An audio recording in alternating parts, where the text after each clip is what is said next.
Hüdapar olarak kurulduğumuz günden beri İslami ve insani olan bütün faaliyetlerin arkasında olacağımızı defalarca deklare ettik. Bugün elhamdülillah bakıyoruz, Kızılay'da gerçekten insanlara hizmet etme adı altında kan bağışı faaliyetini yapıyor.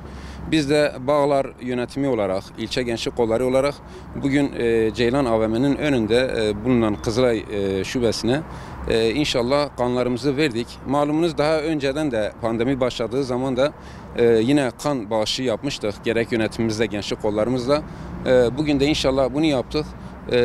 Diğer bütün ilçelerimizi ve tüm halkımızı hem şifa vermeye vesile olmaya hem de şifa bulmaya davet ediyoruz.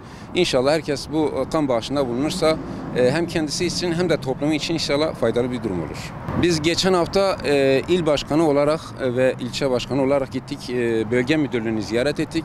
Kendisi de talep etti. Dedi ki pandemiden dolayı gerek kan bağışına rağbet azdır ve gerekse aynı zamanda kan ihtiyacı da oluyor. Bu minvalda biz de en azından dedik ki bu pandemiden dolayı kan ihtiyacını asgari düzeye indirmek için biz de kan bağışında bulunuyoruz inşallah. Özellikle pandemi dönemlerinde yasak olduğu günlerde bile kan bağış birimlerimiz açıktır. Özellikle halk azalan kan stoklarımızı yerine koymak için hastalarımız hastanede kan bekliyor. Lösemi hastalarımız, talasemi hastalarımız, ameliyata girecek olan hastalarımız var. Onlarda kanı ihtiyaçlarını yerine koymak için halkımızı davet ediyoruz. Bugün de Bağlar Hüdapar ilçe başkanlığı olarak siz geldiniz. Çok teşekkür ederiz başkanımıza ve sayın üyelerine.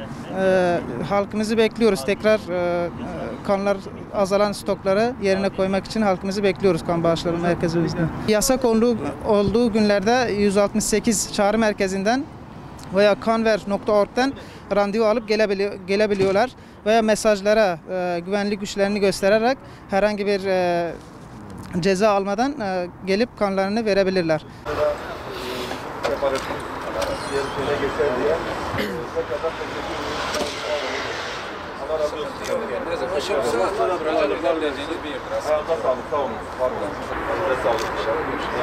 Teşekkür ederim. Allah var eşitlerim. Sağ olun.